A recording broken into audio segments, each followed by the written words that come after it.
Hi friend, आज हम लोग बात करने वाले हैं नेशनल स्टैंडर्ड इंडिया के स्टॉक के बारे में। इस स्टॉक में फिर से कल के दिन आपको 5% का लोअर सर्किट लगता हुआ देखने को मिल रही है। अगर हम लोग इसकी 1 मंथ की बात करते हैं तो इस स्टॉक में आपको 68% का गिरावट आती हुई देखने को मिल रही है। अगर हम लोग इसकी 6 मंथ की बात करते हैं तो इस स्टॉक में आपको 90% का गिरावट आता हुआ देखने को मिल चुका है। ये स्टॉक अपने ऑल टाइम हाई से आपको 90% डाउन में ट्रेड करती हुई देखने को मिल रही है।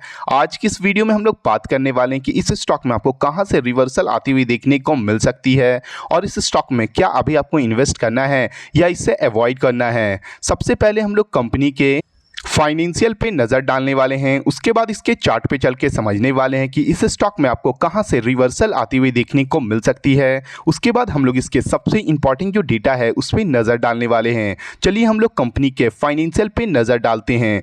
कंपनी का जो मार्केट कैप है वो आपको 297 करोड़ रुपीज़ का देखने को मिल रही है। स्टॉक का जो पी रेशियो है वो आपको 26.5 रुपीज़ का देखने को मिल रही है। ROCE की बात करते हैं तो 4.79% का देखने को मिल रहा है। कंपनी का जो करेंट बुक वैल्यू है वो आपको 141 रुपीज़ का देखने को मिल रही है।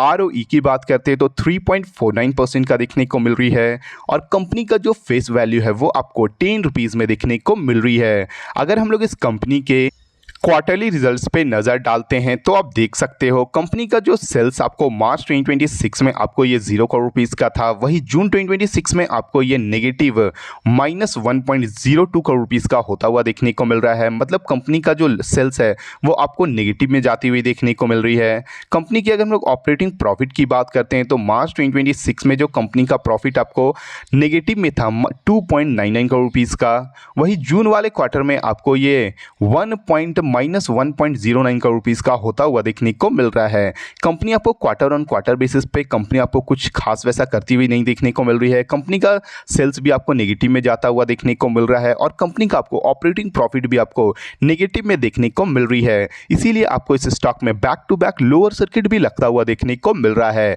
अगर हम लोग इस कंपनी के प्रॉफिट एंड लॉस स्टेटमेंट पे नज़र डालते हैं ईयर ऑन ईयर बेसिस पे तो आप देख सकते हो कंपनी का जो सेल्स आपको मार्च 2025 में आपको 22 करोड़ रुपीज़ का था, वही मार्च 2026 में आपको ये डिक्लाइन होके 20 करोड़ रुपीज़ का होता हुआ देखने को मिल रही है। कंपनी की अगर हम लोग ऑपरेटिंग प्रॉफिट की बात करते हैं जो मार्च 2025 में आपको ये 0 करोड़ रुपीज़ का था, वही मार्च 2026 में आपको ये नेगेटिव 6 करोड़ रुपीज़ का होता हुआ देखने को मिल रही है। कंपनी आपको ईयर ऑन ईयर बेसिस पे कंपनी का प्रॉफिट एंड लॉस स्टेटमेंट में भी कंपनी का आपको सेल्स गिरता हुआ देखने को मिल रहा है और कंपनी का आपको ऑपरेटिंग प्रॉफिट भी आपको 0 से नेगेटिव में जाती हुई देखने को मिल रही है। अगर हम लोग इस कंपनी की अगर बैलेंस शीट पे नज़र डालते हैं तो आप देख सकते हो कंपनी का जो इक्विटी कैपिटल है वो आपको काफ़ी सालों से आपको 20 करोड़ रुपीज़ का स्टेबल देखने को मिल रही है।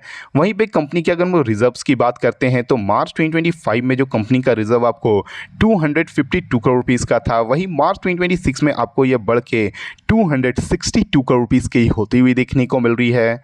कंपनी की अगर हम लोग बोरोइंग की बात करते हैं कि इस कंपनी पे कर्ज कितना है, तो ये कंपनी के लिए सबसे बड़ी गुड न्यूज़ है कि ये जो कंपनी है वो पूरी की पूरी डेट फ्री कंपनी है। मतलब इस कंपनी में आपको किसी भी तरह का कर्ज देखने को नहीं मिल रहा है और किसी भी कंपनी का जो रिजर्व बढ़ता है वो कंपनी के लिए काफ़ी बड़ा पॉजिटिव न्यूज़ मानी जाती है।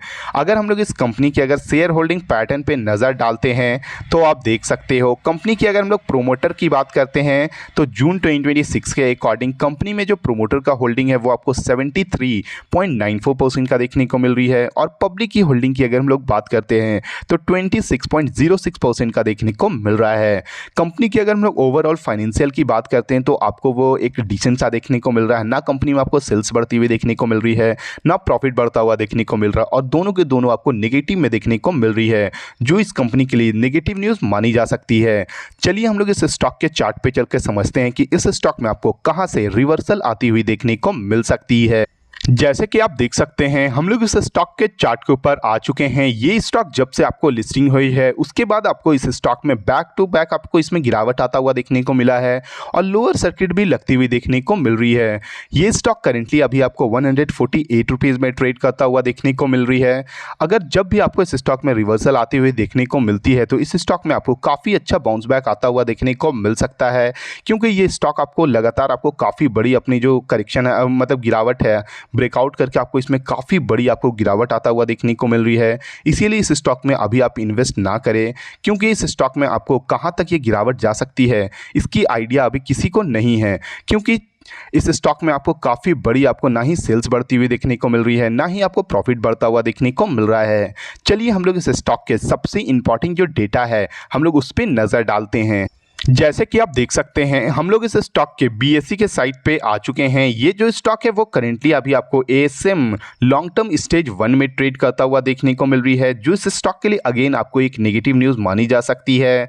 इसीलिए आपको इस स्टॉक में करेक्शन आता हुआ देखने को मिल रहा है। अगर हम लोग इस स्टॉक की अगर वॉल्यूम पे नज़र डालते हैं तो आप देख सकते हो 14 अगस्त के अकॉर्डिंग इस स्टॉक में आपको 10,16,858 क्वांटिटी ट्रेड होता हुआ देखने को मिली है, जिसमें आपको 6,67,545 क्वांटिटी जो कि 65% आपको इस स्टॉक में डिलीवरी आता हुआ देखने को मिल रहा है।